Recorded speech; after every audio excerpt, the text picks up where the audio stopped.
Pegando o bordão de um grande amigo meu, fala minha gente bonita. Estamos começando mais um Bora Que Bora Cast, aquele programa que sempre traz algo que você vai levar para sua vida, vai aprender. Então a gente aprende aqui junto com vocês. Seja muito bem-vindo aos estúdios da Rede Smart de Comunicação. Eu e os meus dois amigos de peso, que aqui é o nosso time 16 toneladas. Fácil, galera. Meu amigo, pouca ideia, como que você tá, meu querido? Sem microfone também. Tá sem microfone. Tá de castigo. Tá de castigo. Fabião, e aí, meu querido, como que tá as coisas? Tô bem, graças a Deus, estamos indo aí e estamos na luta. No dia de hoje, o nosso entrevistado vai ser top, galera. Você tem muito, mas muito a aprender com ele. Eu deixo as honras para o meu amigo Fábio, como sempre, o homem da voz de ouro. Ele vai apresentar o nosso entrevistado da melhor forma possível. É com você, Fabião. Opa, tenho a honra de estar aqui com a gente hoje no Bora Que Bora Cast, o empresário Pepo!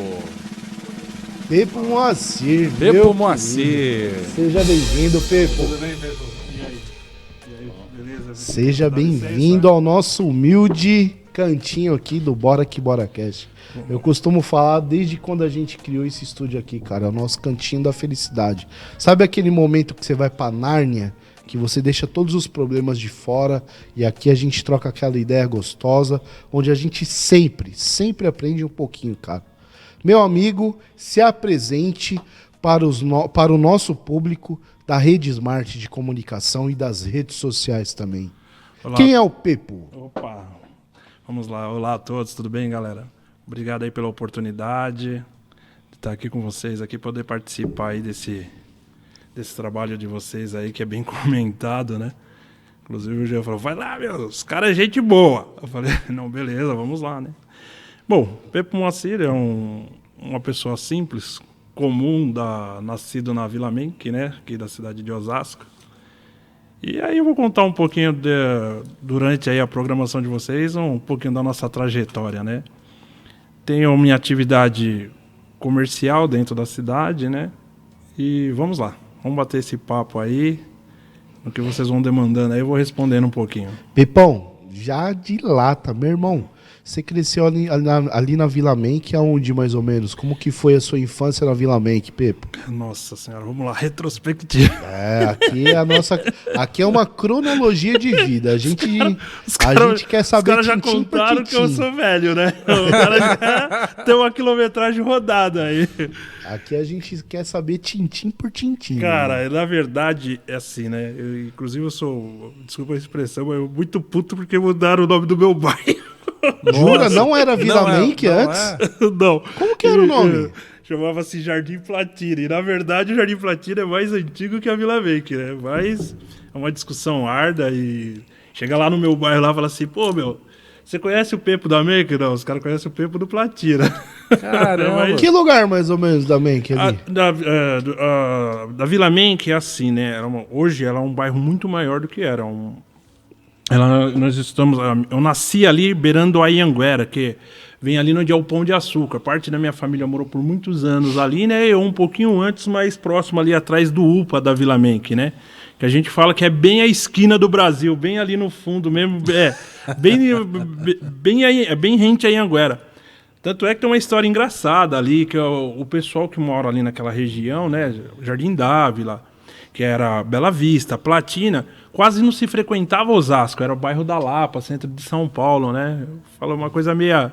É o caminho para Anhanguera, mais fácil. Exatamente, que era o ônibus que chegava mais próximo. Você pegava o Jardim Santa Fé, putz, grilo, cara. Pra você chegar no bairro da Lapa, demorava uma copa. Tenha fé mesmo, né? Não, por isso que é Santa Fé. E aí, o pessoal descia tudo ali pelo Jardim Platina, né? A São Francisco, ou Almirante Tamandaré, que era 5 minutinhos de caminhada, já estava ali na Anhanguera e pegava ônibus para Barra Funda, para o centro de São Paulo, né? E inclusive para Lapa. Então ali é o meu reduto.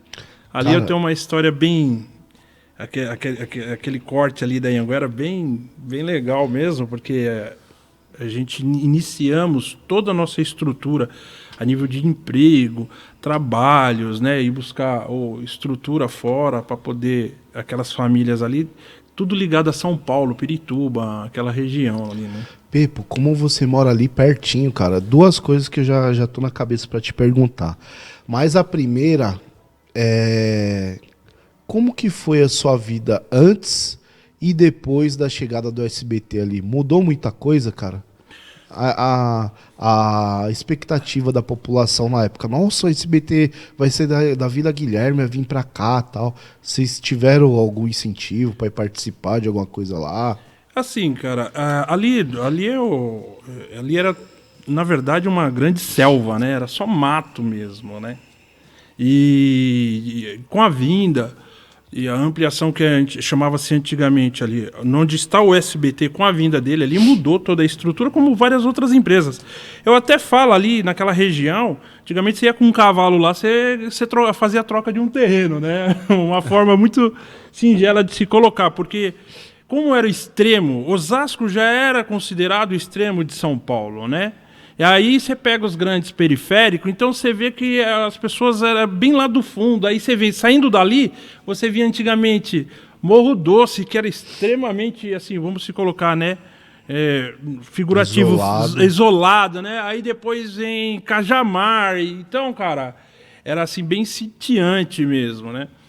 Então, assim, os recursos ali para as pessoas em si eram muito fragmentados. Então, eram serviços braçais, né? Na poucas empresas que tinha, mas teve um momento que vem um setor muito forte industrial que, de boa, cara, assim, nós tivemos uma força, assim, a nível de trabalhadores, né? Mudança de comportamento, se constituir uma saúde financeira, que era muito chão de fábrica, isso nos beneficiou muito.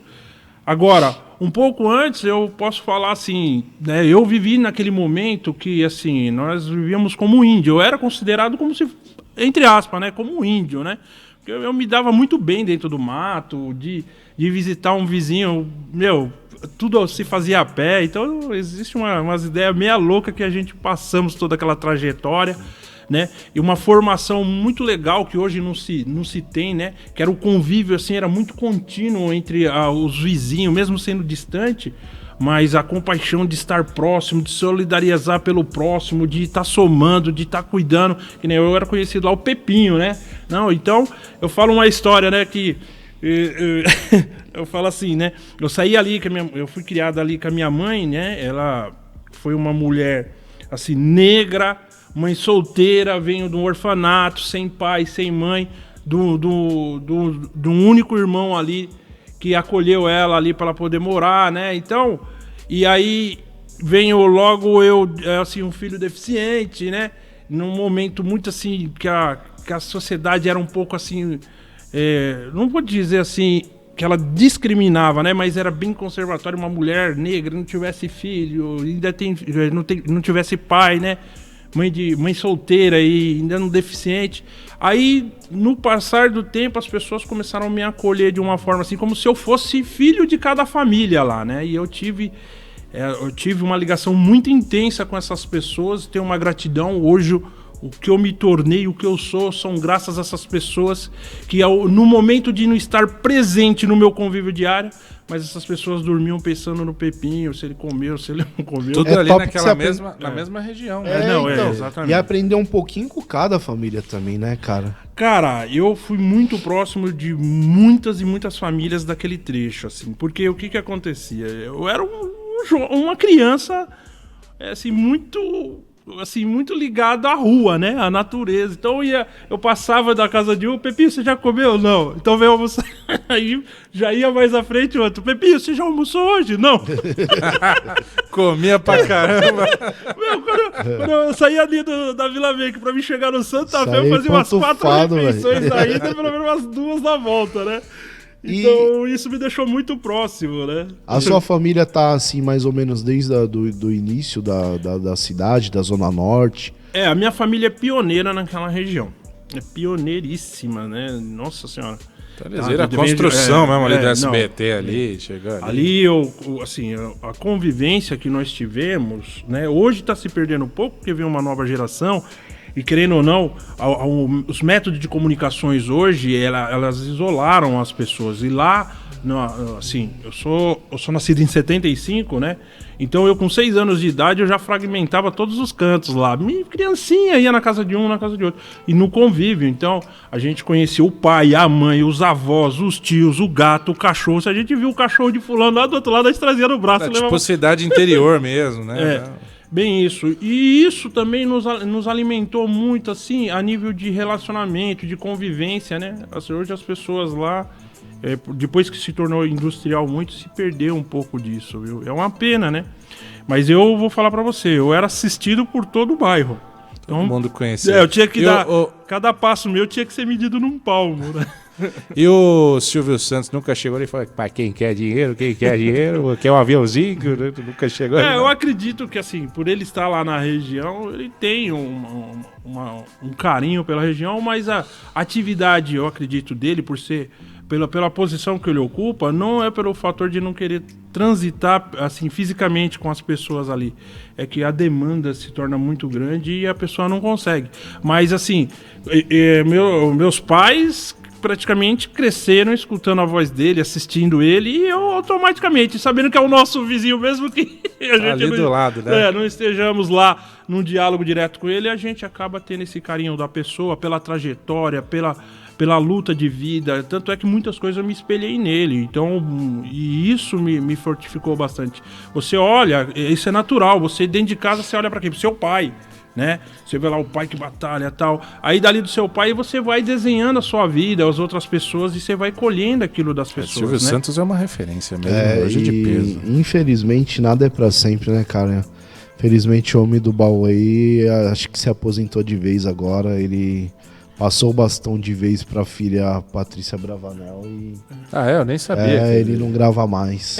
Ele precisava fazer nessa trajetória que ele esteve presente nesse mundo, nesse país, ou até mesmo, podemos falar do estado de São Paulo, a nível Brasil, enfim. Ele precisava fazer essa trajetória para poder mostrar algo para as pessoas, o que era possível, né? Ele fez isso, cara. Vocês fazem isso, nós fazemos isso. Ele conseguiu ampliar um pouco mais, atingir através de um canal de comunicação, né? E o mais louco disso, cara, além de ele transformar a vida dele, ele transferia essa sabedoria, esse senso de lidar com os seres humanos, esse carinho de através de um canal de comunicação, de chegar no ouvido de uma pessoa, de as pessoas falarem assim: puxa, esse cara é gente boa, gostei dessa pessoa. Um dos maiores hoje, se não for o maior, né? Eu acho que no país, eu acho que ele é o maior comunicador. Não tem igual não. Tem igual, Silvio Santos realmente é onde o cara toca, realmente ele transformou ali, né? É que as pessoas nunca, de fato, encontraram nas palavras dele um teatro. Eu acho que isso... A autenticidade é a alma do negócio. Eu sempre procuro falar isso aqui pra galera do programa. A autenticidade é a alma do negócio, Pipo. Cara, e hoje ele tá na faixa dos 90 anos, acho que já, né? Já. Então, até por isso, até trabalhou demais até. Ele foi... 92 anos. Então, a produção falou 92 anos. Cara, você chegar a 9.2, se olhar pra trás, cara... Às vezes ele construiu... Eu penso assim, né? A trajetória do cara, ele construiu tanta coisa, até mesmo dormindo, que se materializou, né? Que beneficiou muita gente, às vezes não diretamente a nós. Eu costumo falar, se você fizer algo que beneficiou o meu vizinho, só de eu ver que algo beneficiou o meu vizinho que estava carente daquele determinado conhecimento, ou aquela ferramenta de transformação na vida dele, cara, você me transformou aqui, velho. Já te realiza bastante. Né? Então eu vejo hoje os comunicadores, voltando um pouco ao setor de vocês, até peço desculpa que a gente vai puxando... Que isso? Bora que bora. À vontade. Eu vejo os comunicadores hoje fazendo algum tipo de comunicação, mas tão pobre, né? Tão sem conteúdo, tão sem autenticidade, como nós estávamos dizendo, que tipo assim, pega a galera do Oba-Oba e assim, não consegue agregar opiniões, ideias, formações, discurso, não consegue tocar no indivíduo que está do outro lado, né? E quando toca, Pepo, uma coisa que eu sou totalmente contra, cara, sensacionalismo. Meu, você transformar um assuntinho que é bem pequeno, faz, sabe? Se transforma naquela tempestade no copo d'água pra você dar uma notícia que às vezes não é nem tão relevante. O sensacionalismo, cara, ele absorve aquelas pessoas que, assim, elas são vulneráveis a conhecimento. Tem menos informação, infelizmente. É menos informações, então aquilo alimenta aquele público, né? Pepo, trocando em miúdos agora, cara, voltando pra sua cronologia de vida. Ali na sua infância, você já era bem conhecido no bairro, adolescência, na sua juventude, como que você começou a ficar mais conhecido? Como que você começou a mudar a vida da galera ali? Na sua vida de empresário? Já tava meio forte, mas na sua vida de empresário, como que você ingressou, cara, nessa área? Cara, na verdade, eu comecei trabalhando como ambulante, né? Eu tinha de 8 para 9 anos. E aí, com 8 anos, eu trabalhei com uma senhora que eu aprendi a fazer uns quadrinhos. E aí, eu ia pra lá pra vender esses quadrinhos. Quando deu com 9 anos de idade, eu sabia fazer. E aí, eu comecei a produzir meus quadrinhos. Minha mãe me colocava no ônibus e falava assim, ó... Você vai... Se caso você se perder, você para numa viatura, avisa o policial que ele te informa como você pegar o ônibus pra vir embora. Top, né, cara? Aí eu colocava meus quadrinhos na mochilinha, de manhãzinha, descia ali na Anhanguera, pegava o ônibus, ia pra lá, da Lapa, pegava o trem e ia pro Brás. Vender na Maria Marculina, Celso Garcia, na Silva Teles. Aí eu peguei com 9 anos de idade, peguei uma coletividade com todos os comerciantes. Né? Os caras compravam, as mulheres compravam, eram uns quadrinhos que eu fazia com os versinhos, né? Escrevia mesmo com pincelzinho. Ou se não, você comprava também já meio pronto. A folha, né? E comprava a placas de Eucatex, mandava cortar, tal, desenhava, colava tudo certinho. E aí eu vendia para todos os comerciantes, para os funcionários lá da região. E aí eu até que teve um momento lá que eu conheci o pessoal da antiga Lojas Freds, né?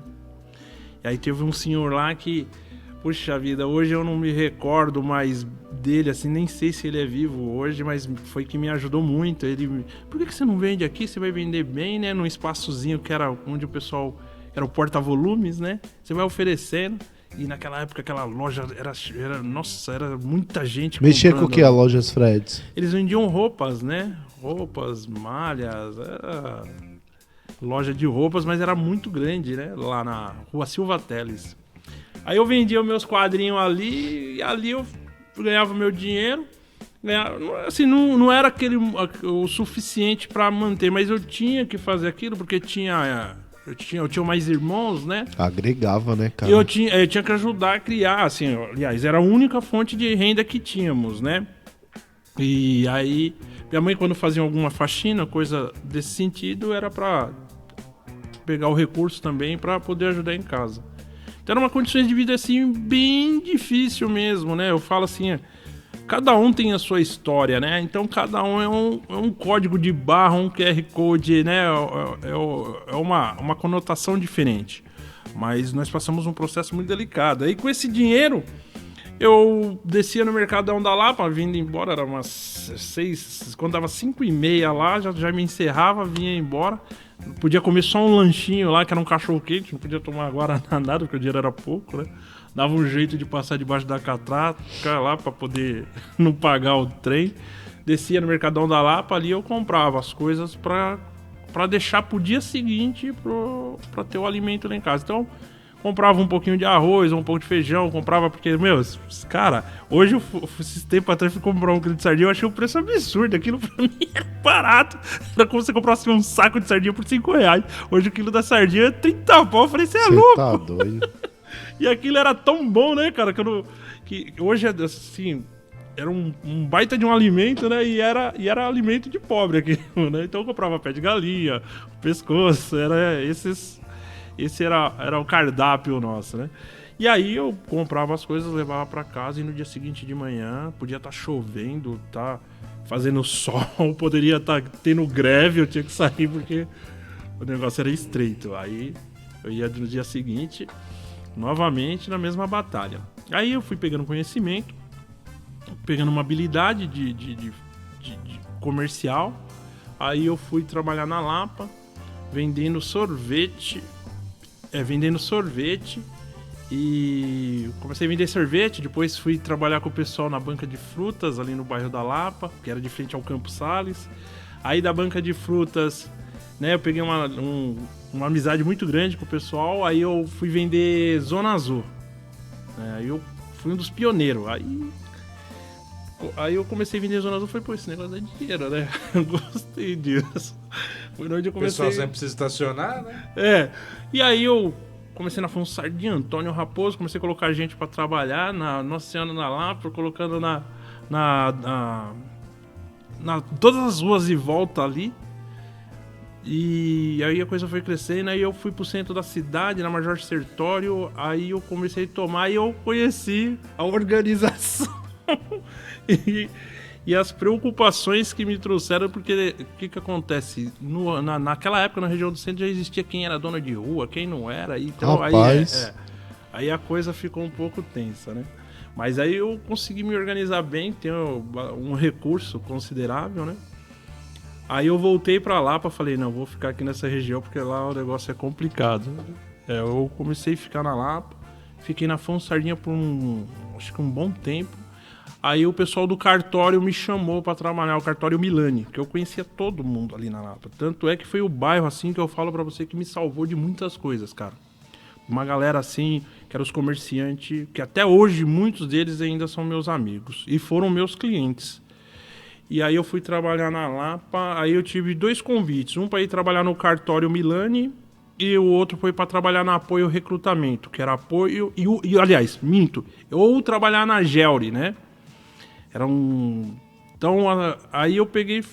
Aí o Márcio pegou e falou, pô, por que você não fica com a gente, Pepe? Aqui na Apoio, aqui você vai ter uma oportunidade melhor, você vem como office boy e tal. E fui trabalhar lá com eles. Putz, cara. De lá eu, assim, gostava de trabalhar como boy, eu rodava São Paulo inteiro, Conheceu tudo. Conheci. E aí ele falou assim, Pepe, puxa vida. E naquela época, assim, cheque não rolava muito. Pagamento de funcionário era tudo em dinheiro. Eu saía abarrotado de dinheiro por dentro da jaqueta mesmo, fazer o pagamento do pessoal colorite. Aí eu rodava, fazia, saía como se fosse 30 mil reais, 40 mil reais para efetuar o pagamento. Nossa. Eles tinham uma confiança muito grande. Eu ia e tal. Aí eles chegaram e falaram assim pra mim, pô, Pepe, você não quer ajudar a gente aí a recrutar um pessoal que você conhece muita gente? Ajudar a selecionadora Fátima, uma psicóloga selecionadora que me ajudou demais, e ficar aqui pro lado de dentro com a gente. Eu falei, tudo bem, vamos, cara. Aí eu comecei, como era uma agência de emprego muito grande e conhecida dentro do estado de São Paulo, assim, ela era muito conhecida. Aí eu comecei, eles pegavam muita vaga de emprego. Então eles tinham vagas top, muito top, que era a Bromboveri, Antiga Equitel, CCE, Siemens, Fepasa. Caramba. Meu, era assim... cara, putz, na minha região comecei a empregar todo mundo, mas é um emprego. Aí depois eles começaram a trabalhar muito com construção civil, com produção de fábrica, produção de vaga. Eu sei que chegou um momento de eu ter, assim, 400, 500 vagas deles. Nossa. Aí você virou um RH. Não, virei um RH. Então eu saía colando papel em todos os cantos dentro da região central de São Paulo. Né? Isso você fala em que ano, mais ou menos, Pedro? Cara, eu tinha uns 17 anos, uns 17 para 18 anos. Hoje eu tô com 4.7, né? Então eu tô falando aí uns 28, 30 anos atrás, cara. E aí eu comecei a trabalhar com eles e aí deu muito certo isso, né? Aí... Essa época, desculpa de cortar, 30 anos atrás, mais ou menos nos anos 80 ainda, certo? 80 e... Não, um pouco mais. 30 anos atrás, anos 90. 28 anos atrás, 92 mais ou menos. Aquela época ainda tava no finzinho, mas era uma época que ainda as empresas pegavam o povo pelo braço, né? As vagas de emprego eram mais fáceis, né, de arrumar, né, cara? Na boa, naquela época o cara não trabalharia se ele não quisesse. Se ele não quisesse, né, cara? Quisesse. É o que eu falo, velho. Eu nasci no tempo errado.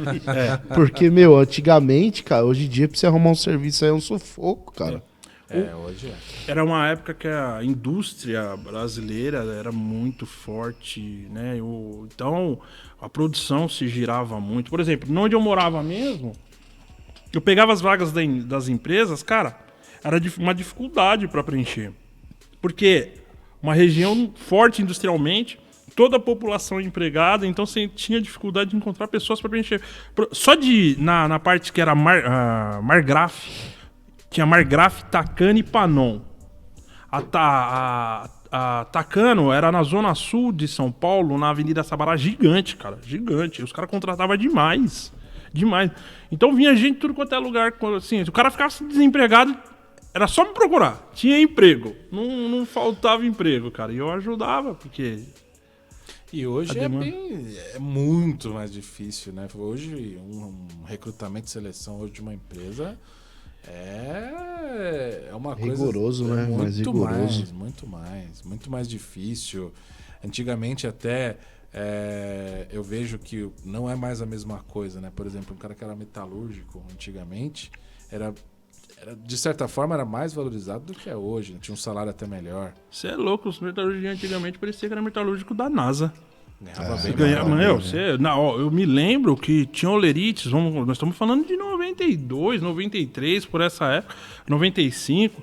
Os caras tinham um salário, eu me lembro que era 3 e pouco naquela época, cara, que era né? Até hoje é difícil algumas pessoas ganharem isso. Uma recepcionista na Siemens ganhava como se fosse um ferramenteiro que era bala, assim, financeiramente, a nível de salário. Os caras viviam bem, conseguiam se constituir a sua estrutura de comprar uma casa, de formar os filhos. Então, e era uma época que nós saímos desse momento, né, do setor industrial por digital, então isso daí mudou absurdamente, né? Cara, e como o nosso dinheiro perdeu o valor de lá pra cá, hein, velho? Meu Deus do céu. Porque era normal uma pessoa ganhar, né, antigamente 10 salários mínimos. Hoje, por exemplo... É 3 e olhe lá, olhe cara. Lá. E... 3 tá bem até. Quem ganha. Tá complicado, cara. E perdeu valor demais, né, Pepe? O dinheiro, cara. Cara, é que existe uma política econômica mundial que, assim, me perdoa, fode os países, assim, que são braçais, mão de obras, ou menos desenvolvidos, ou que não tem a conotação que tem esses dominantes de países como... Você pega um país dos Estados Unidos, um exemplo, porra, cara, para manter aquele monopólio, aquela estrutura, como alguns países europeus, eles precisam garear sobre daqueles com menor potencial de recurso que tem. Então, o que eles usam? Eles utilizam toda a mão de obra de uns países mais pobres, né, para poder manter a sua estrutura. Então, não muda-se a lógica. É muito simples a análise disso, né? Então, você fala assim, meritocracia e tal, nós temos que implantar... Não, eu concordo. Eu acho que a pessoa tem que acordar de manhã e ir pra cima, mas eu acho que se a pessoa acordar de manhã, ir pra cima, ir pra luta e ter assim... Não vamos produzir uma caneca da nossa saúde a produzir uma caneca, mas sim a produção da caneca nos transformar mais saúde. Ou seja, né, nós temos um desgaste mental, físico, espiritual, tudo que for de recurso de um país para dar um bom acabamento num produto final, certo? Legal, beleza. Porém, o retorno disso para que você tenha um conforto, porque é a lógica do material ter condições de poder te dar uma estrutura de saúde financeira, de condições de vida. E aqui não, aqui nós devolvemos saúde para dar um bom acabamento no produto e um produto ele não retorna para nós com esse mesmo investimento. Então você entrega, sou um cara trabalhador, essa palavra hoje me faz pensar ser trabalhador, tem que ser, lógico, mas na verdade você não é um trabalhador, você é um cara que entrega muita saúde, quanto mais trabalhador você for, em troca de dinheiro, cara. A palavra certa é escravo do sistema, infelizmente, né, Pepe? O modelo econômico nosso, o modelo de política nossa, ele tem riqueza, mas para grupos. Por exemplo, você pega um STF aí, certo? Judiciário do país. Porra, cara, os caras têm toda uma regalia de um orçamento furtunoso, gigante. Só vim em lasanha, fi. Entendeu? Aí você pega, nada contra ninguém, mas você pega o Exército. O Exército, ele é, na verdade, um país praticamente independente, toda a sua estrutura. Então, para manter aquilo, precisamos da defesa. Eu não concordo. mas a custo de muita saúde daqueles que não têm espaço, cara. E aí a gente vamos empurrando. Precisa arrecadar verba, precisa cortar não sei o quê. Então tem que chegar lá no pobrezinho e dar uma torcidinha nele. Chegar, os caras já estão pegando a costela da gente pra poder fazer ração. Né? Aí você vê, cara, que nem eu sou hoje, eu criei meus irmãos, eu criei no meu ex-casamento a minha enteada e criei o meu filho, tô criando o meu neto, né? E aí eu tô com 4.7, quando você chega numa quilometragem dessa, você não tá preocupado, cara, de acessórios, você tá preocupado em constituir algo para que você tenha uma saúde financeira suficiente para que quando chegar a sua velhice, você não ser um peso para um jovem. Porque se eu me tornar um peso, eu não cuidar da minha saúde financeira, eu me tornar um peso pro meu filho, certamente eu vou ferrar meu filho, para não falar em outras palavras, e o meu neto de sobra. E os caras não têm culpa disso. E o duro que os caras não têm a visão, a sabedoria, o conhecimento ou as condições para transformar a vida dele. Então eu tenho que me sacrificar para não se tornar um peso e ainda deixar algo para eles. E tentar instruir, né, no melhor caminho. E se você olhar ainda, né, igual o que a gente estava falando de antes, os salários que eram maiores e tudo, basta você ver que antigamente você tinha uma estrutura que fazia as pessoas, né, veio de uma linha onde as pessoas tinham essa facilidade até como emprego, quanto você falou, e tinham uma facilidade em construir algo na vida. E hoje é bem mais difícil. Hoje as pessoas... acredito até que a parte digital, né, transformou muito isso, porque muitas indústrias que eram gigantescas, até mesmo lojas que nem se imaginavam, né? Uma Mesbla da vida aí, Marapuã, Mapping, né? Mapping, que eram lojas aí gigantes que, né, tinham muito dinheiro envolvido, quebraram. E por quê? Eu acho que talvez essa transformação digital que veio acontecendo no mundo todo, né, que veio algumas coisas veio transformando e tirando. Hoje você tem um celular, dentro do seu celular você tem um despertador, você tem uma calculadora, você tem uma tela de TV, coisas que antigamente você tinha tudo em produtos separados, né? Eu me lembro, quando jovem, eu tinha que ter uma caneta, eu tinha que andar, né? Uma caneta, uma agenda, uma calculadora, cara. Putz, eu já pensava, falava, isso daqui é muito grotesco, cara, tem que andar com tudo isso. Eu quero uma coisa que anda tudo sonificado. Você fala, você aperta, você tem... Ainda depois fizeram... Você é louco, meu! Fizeram aquelas agendas eletrônicas, né? Que lembra disso? Tinha agenda eletrônica, o pessoal, nossa, isso aqui melhorou e tal. Aí veio o celular pra acabar com tudo. Né? Eu acho assim, nós tivemos, assim, em curto prazo de tempo, as pessoas, não sei, acredito que sim, muitas pessoas devem ter feito ou fizeram, né, uma análise profunda disso. Mas eu não sei se fizeram discussão isso para a sociedade. Por exemplo, que nem vocês que chegaram nesse momento, que foi a transformação da internet. A internet realmente foi uma inovação mesmo. Eu não digo inovação, foi uma invenção. E ela veio e ela realmente transformou. Ninguém se dava conta disso, né? Vieram começar a entender isso de 2010 para cá, né? E aí de 2010 para cá, cara, ela fez um arregaço. Então ela mudou até o comportamento das pessoas. E ninguém estava preparado. Porque o mundo todo ainda ele era muito braçal, né? Muito de exercício. E agora, com essa nova geração, todos estão na expectativa de ganhar o recurso através da mídia e tal. Não, legal. Mas, cara, de fato, ainda é o exercício. Nós não estamos preparados ainda, ou não temos ainda todo esse vasto conhecimento dentro de uma sociedade para poder capitalizar todo o recurso através da internet. Sendo que ela é uma ferramenta fundamental, mas precisa ter preparo, né? Não burocratizar tantos, né, as fontes de emprego, abrir oportunidade para aquelas pessoas realmente que não têm conhecimento, não têm essa cultura e, de fato, arrumar meios de gerar emprego, que nem nós temos aí, na questão política, esse formato de poder mandar um determinado valor, que é o Bolsa Família, né?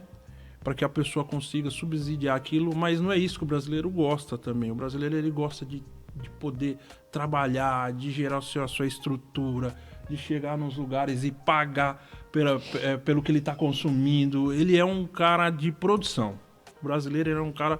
o país Brasil é um país de produção, cara. E... Depende, se for o Caio Castro, ele não paga, não é muito fã de pagar a conta. Né? Cara, e só pegando esse seu ensejo aí, Pepo, tem muita gente hoje surfando nessa vibe de ganhar pela internet. Eu, particularmente, eu vejo, tem vários influencers hoje dando curso de como você ganhar dinheiro na internet. Cara, eu vejo que nada é fácil nessa vida. Não é porque você vai comprar um curso de mentoria que do dia pra noite você vai sair ganhando dinheiro. Não quero queimar o curso de vocês, senhores. Mas, por favor, esse corte vai para as redes sociais e que me prove o contrário quem for mais capacitado. Porque se esse negócio realmente desse certo, não iria ter mais fome no Brasil, entendeu? Ah, você assiste um curso de mentoria desse aí e você sai maravilhado.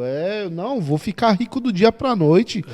Não vou precisar mais trabalhar pra ninguém, só preciso de um computador na minha frente. Não é assim, galera. É que as pessoas se iludem, né? Com isso. É muita ilusão, cara. O que acontece? A vida são feitas de ações, certo? A vida são feitas de ações.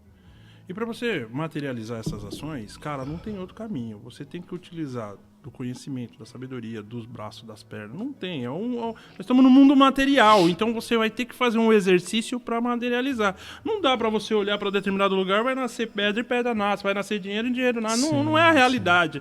Então, é assim, existe, que nem, como eu falei, na internet, cara, puta, tem umas loucuras que eu sou muito crítico nesse sentido, né?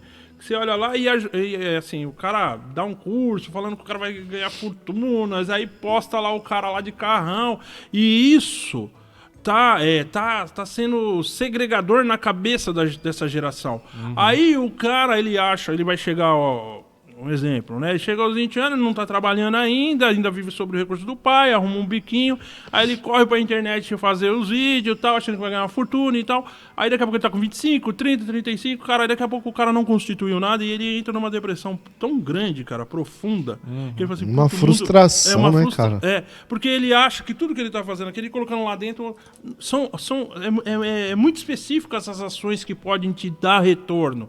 A ferramenta tá ali para um desenvolvimento do trabalho. É como se você ir lá fazer uma peça de roupa ou produzir uma peça de roupa e colocar ali para vender, que é uma outra coisa. Você vai buscar um mix de pessoa daquela natureza que consome. É uma outra situação. É a sorte alheia também, meu amigo. Ou se você tiver que fazer investimento, como se você fosse construir uma casa, velho. Quando o pedreiro vai lá, você precisa de uma porta, o pedreiro não colocou a porta. Você fica desesperado correndo alguém atrás para sentar uma porta. E dependendo do que você tá procurando, você vai pagar um preço alto. Você vai colocar a porta. É isso. Mas, meu amigo, você vai ter que fazer um doce para poder fazer o dinheiro para poder pagar aquele cara que vai cobrar. E isso que eu falei da ilusão é que, assim, muitas vezes as pessoas veem essas coisas na internet. Não, ganhem dinheiro aqui e tal. Nem tô desmerecendo ninguém que faz esses cursos. Até porque, assim, não estou desacreditando dos métodos que as pessoas ensinam.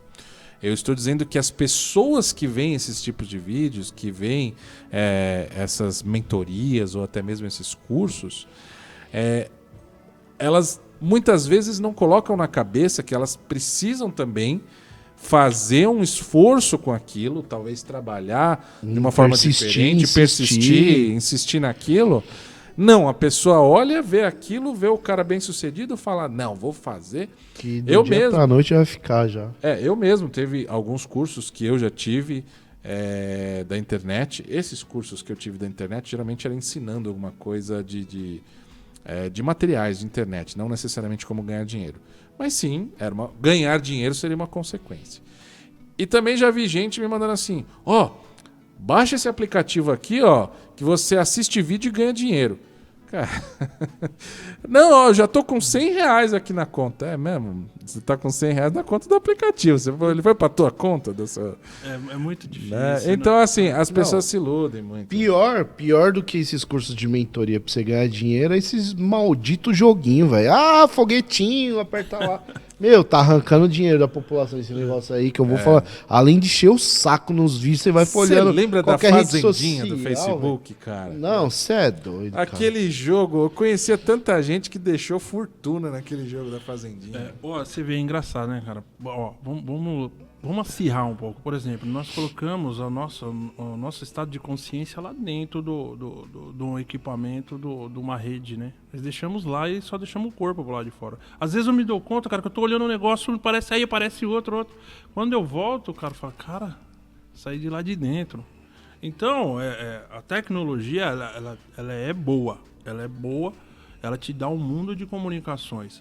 Mas o uso dela e a percepção do que você tem, do que chega pra você, pra se tornar do que é fato, é muito diferente da realidade, cara. Eu até falo, vai chegar um momento que não vai precisar de corpo. Vamos fazer o download de toda a sua consciência e vai ver eternamente em rede, né? É quase isso. Quando precisar, só vão imprimir um corpo, vai lá e faz o download no seu corpo, pronto. Nasci de novo. Acho que né? tem um filme assim, inclusive. Que o pessoal deve ter, esses caras são bons pra caramba. Tem um filme nisso, aí né? que acho que fazem quase isso. Tem um filme, se eu não me engano, do Stallone. Não sei se é do Stallone. Algum filme que é futurista. Que até mesmo relações sexuais o pessoal não se encosta. Né? Não se importa. Sim, né? sim, eu já Põe assisti um aquele capacete lá, tem umas sensações meio esquisitas. Aí a gente volta, né? Que nem uma geração que podemos falar assim, pô, cara, um exemplo. O que será de fato pra essa galera? Eu tô dizendo porque isso daí eu não tô falando do cara que é pobre, do cara que é rico, tô falando no geral, né? O que de fato haverá de produção para os filhos dele, né? O que será consistente? Cara, uma geração ateu, Cara, tá? Uma infelizmente- geração que não tem não é disposição, força de vontade. Ele não foi preparado para isso. Uma geração que não passou por um sacrifício que eleva o seu estado de espírito, que você fala, puta, me ferrei, tô numa luta, mas depois você atravessa aquele momento, você fica preparado para algo, né? Uma geração que, assim, é soberba, ele tem... De certa forma, essa geração dessa juventude, eles têm o conhecimento, porque é fácil, eles sabem buscar o conhecimento, mas não exerce esse conhecimento. Né? E quando exerce, ele precisa de alguém. Como ele não pode pagar o vizinho, o amigo, o colega, ele escraviza o pai, ele escraviza a mãe. Né? Quem tá criando o filho dessa galera são os avós, não tá sendo nem seus caras, certo? Então, velho... não tô falando isso a grosso modo, é uma coisa pra gente se pensar, não, é fato, é agora. Você sai aqui fora, cara, assim, você vê uma geração de jovem vulnerável do exercício e não tá produzindo. Eu vejo isso uma questão de, principalmente aí de antigamente. Se você vê a geração antiga, as pessoas eram um pouco mais linha dura, né? Os nossos pais, nossos avós eram um pouco mais linha dura, seguia uma coisa.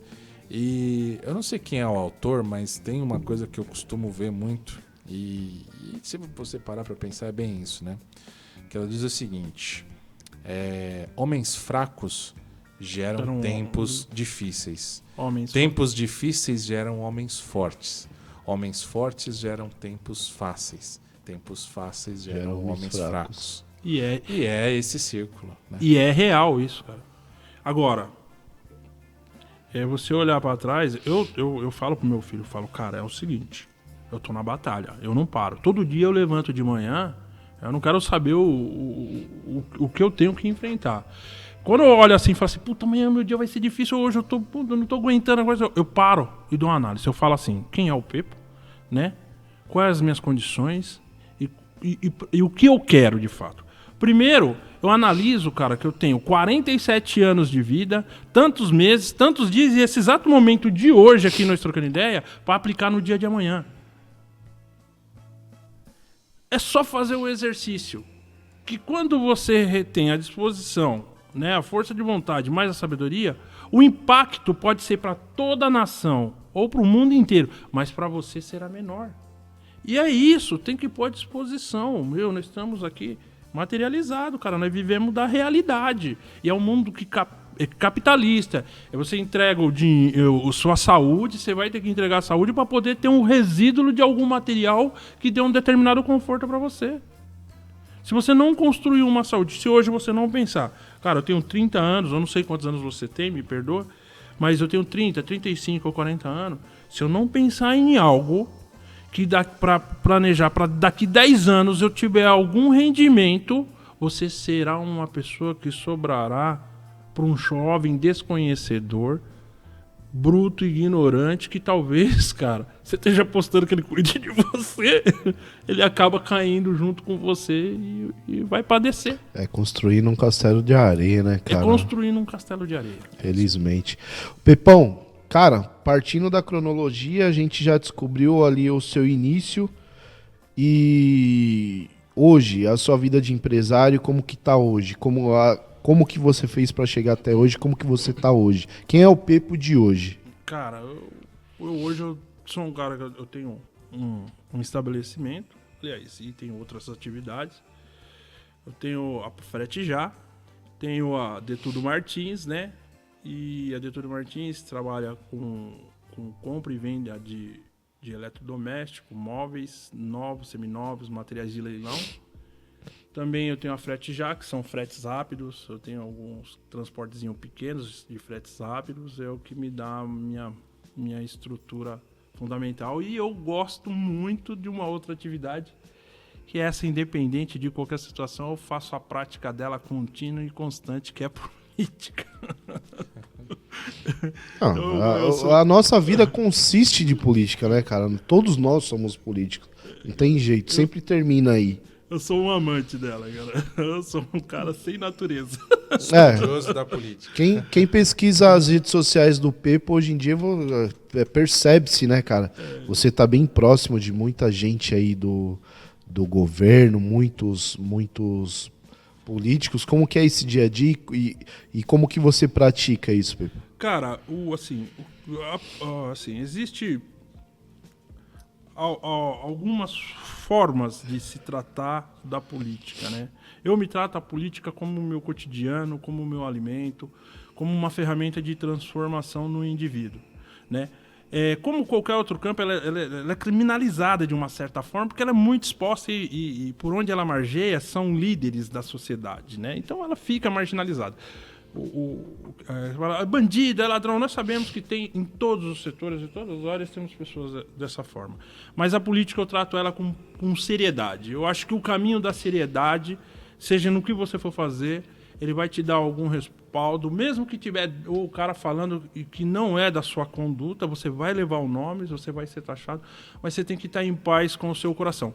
Tem uma coisa que eu sempre aprendi com um grande líder, ele fala assim, mano, o dinheiro pode comprar qualquer coisa, mas uma coisa ele não vai te comprar, é a consciência, é fato, cara. Você pode me pôr no bolso, aquilo vai te pesar, não no ato do consumo, mas no deitar do tempo. Quanto mais velho, eu falo muito isso e eu prego muito isso porque você pode ter cometido qualquer ato, hoje você é outra pessoa, mas quando você deita, que aquilo passa momentâneo, a consciência te cobre e aquilo te incomoda. E você vai ter que conviver e ter sabedoria para levar aquilo. E assim eu faço na política. Eu não gosto não é que eu não gosto, eu não sou muito afeto da politicagem, né? Do discurso pigmentado, né? Dentro da política. Eu gosto do discurso imbatível, eu gosto das propostas colocadas, eu acredito em partido, faculdade, eu acredito em comissões com conhecimento técnico, agregado político, porque partido tem que ser político, mas ele tem que ter uma condições onde ele dá uma fomentação nos seus filiados, na questão de conhecimento técnico, para que quando for num discurso, conversar com a população, conhecer as demandas, né? E colocar isso com base, com conhecimento, colocar isso com verdade, mostrar um horizonte, falar assim, beleza, existe uma administração que faz isso e isso, mas olha o que tem aqui, né? Deixa a pessoa pensar, falar assim, puta, eu preciso entender mais sobre isso. Hoje eu vejo com bons olhos a questão das pessoas falarem mais de política do que antigamente. Acho que a transformação digital, inclusive a própria internet, eu acho que trouxe isso para as pessoas, né? É que, na verdade, cara, eu já olho de uma certa maneira diferente, porque eu vejo que a rivalidade acabou fazendo com que as pessoas buscassem o conhecimento para meio que quebrar a tese da oposição, porque querendo ou não é a direita e a esquerda, pelo menos nos últimos 8 anos tá rolando dessa forma. Eu vejo mais por causa da polarização, mas se você prestar atenção antes, como você falou, de 8 anos para trás, a política em si, quem falava de política? Era esquecida, era totalmente... Ninguém falava de política, as poucas pessoas que falavam eram pessoas mais do meio político. Quem falava tinha pouco conhecimento, geralmente pessoas comuns, né? Hoje não, hoje uma pessoa comum, se ela quiser entrar e estudar a vida toda de um político ou de um partido ou de qualquer coisa, ela tem acesso. Hoje ela tem acesso. Eu acho que a pessoa tem que conhecer a política a nível partidário. Eu bato muito nessa tecla. Nós tínhamos quase 35 partidos, né? Agora com as junções, eu acho que nós vamos ter no máximo 25 partidos. A pessoa que quer falar de política, quer discutir política, ela tem que conhecer a questão partidária. E ela tem que ter um posicionamento. Agora, o que as pessoas não entendem é assim, por exemplo, os partidos, eles dão, é por isso que chama partido, e eles tomam um lado, ou direita ou esquerda, e ali tem os seus fundamentos de estudos e posições e questões sociais e outras coisas, né? Porém, o processo político em si, ele faz que você esteja no poder, mas tome qualquer lado, desde que aquilo seja conveniente para aquele grupo. Porque analisa só, se nós formos discutir uma política única, nós teríamos que reavaliar muita coisa das questões partidárias. Porque são 25 partidos, demanda todos os grandes contratos, todos os grandes eleitos do país, todos os grandes líderes estão ligados naqueles partidos. Então quem manda no país são aquela totalidade de partido.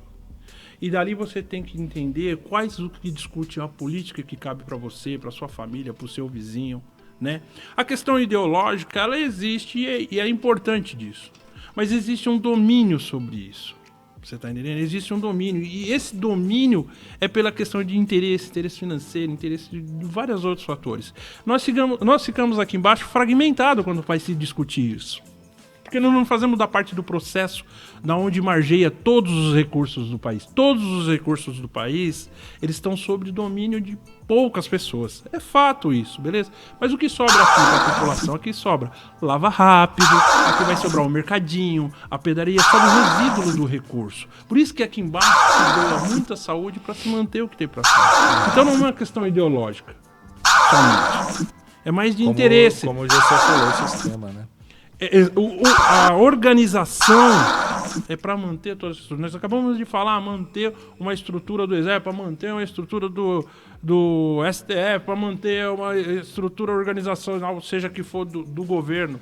Mas aquelas pessoas estão colocadas, elas estão dentro de um grupo e elas estão muito bem confortáveis dentro daquela estrutura. Eles não têm interesse de sair dali.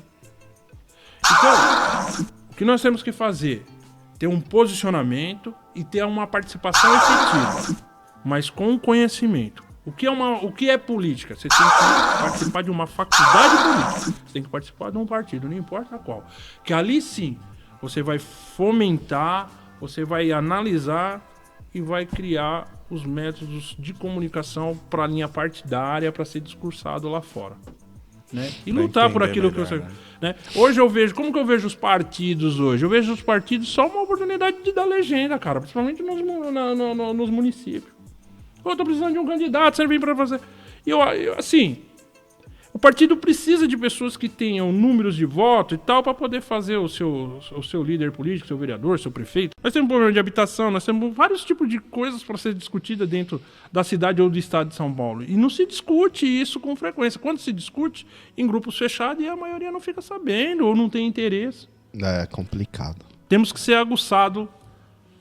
Tem que ver as categorias também, né? Por exemplo, o GSEC, ele trabalha na noite, ele é garoto de programa. Pô, mas, então, é profissionalizado pelo já, menos a lata ajuda, viu, Pepe? Tome! Garoto de programa, tá fazendo programa. Isso! Ele não explica, tá vendo? Pepão, é por essas e outras, cara. A conversa tá muito boa, mas infelizmente nós temos que seguir a risca o tempo da nossa rede smart de comunicação, que é bem precioso a gente pegar um tempinho nessa rede aí, cara. Bora que é. Mais de 100 países, cara. Você pode ter certeza que o nosso vídeo vai chegar longe. Minha cara pálida vai estar lá. Mas com certeza. E essa questão aí nós podemos marcar futuramente, ano que vem aí, ano eleitoral. Trazer o Pepo de volta aí pra gente conversar um pouquinho mais com afinco. sobre esses assuntos de política, principalmente da nossa região. Mas, Pepo, eu deixo aí para você as suas considerações finais. Muito obrigado pela sua participação, a palavra é sua. Antes da gente terminar o programa, com certeza, eu agradeço muito pela sua presença, cara. Obrigado pelo presente aqui me ofertado, que é estar aqui junto com vocês. Né? Não deve ser por acaso, eu acredito sempre numa passagem, né? De um corredor pela uma longa estrada, né? E a outra também a todos todos os ouvintes, internautas que nos concederam o seu tempo para nos assistirem, né? E eu deixo para mensagem aqui para todos os para todos os internautas, né? Assim, nós estamos passando um momento de transformação do indivíduo e busque as melhores ferramentas possíveis que tiver na sociedade para se transformar e ajudar a transformar o próximo. E que a base de tudo realmente é o amor, o carinho, o afeto, a compreensão, o bom senso, um pelo outro. E gratidão por tudo, meus amigos. É isso. DJ Walter, obrigado por mais um programa, meu irmão. Tamo aí, tamo junto. Tamo junto. E é isso. Só. Esse é o nosso amigo Pouca Ideia. Ele é um homem de poucas palavras, mas... É o cara que dá mais ouvido, bem sucinto. Fabião, muito obrigado, meu irmão, por mais um programa. Estamos aí, cada dia, cada semana mais, construindo aí, colocando um bloquinho no nosso muro. Bora, Com certeza, vamos chegar lá e vai ser rápido. E Pepo, obrigado mais uma vez pela sua participação aqui. Para nós é uma honra você poder estar aqui com a gente. Está convidadíssimo para uma próxima vez a gente continuar, bater mais um papo aí sobre as nossas coisas aí.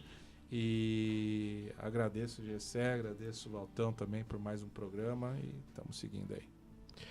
E para você, nosso telespectador da rede Smart de comunicação e de todas as plataformas possíveis que nós estamos presentes, o meu muito obrigado. É muito importante a sua audiência. Sem a sua audiência não há motivos para a gente existir aqui. Muito obrigado mesmo. Mais uma vez, eu coloco como tema de vida para que você recite todos os dias.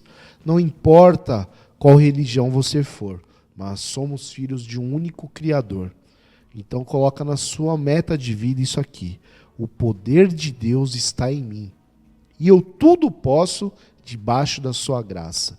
O poder de Deus está em mim e eu tudo posso debaixo da sua graça. Minha gente, o céu é o limite.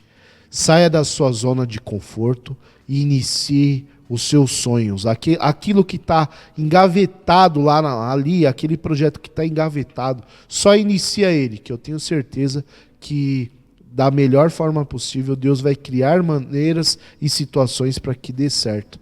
Foi o nosso exemplo aqui. Do dia para a noite a gente começou esse podcast. A gente só começou. E graças a Deus, Deus tem colocado pessoas, entrevistados de peso, que traga algo, algum ensinamento para a gente e para vocês também. A gente aprende aqui e vocês aprendem juntos. Nós aprendemos todas as semanas um pouquinho com a história de vida das pessoas. Pepo, mais uma vez, meu muito obrigado. Quer só falar mais uma coisinha? Eu queria mandar um beijo no coração pro meu amor aqui. Aí sim. Que ia apanhar em casa hoje. Ia apanhar. Obrigado, Rosemary Martins, minha linda, que me acompanha, minha guerreira, tá sempre ao meu lado aqui, né? E muito obrigado por mais uma vez. Estamos vencendo esse dia, meu amor, juntos. Do mais, galera, com o Pepo se livrando aos 48 do segundo tempo. Meu, muito obrigado. Toca a vinheta.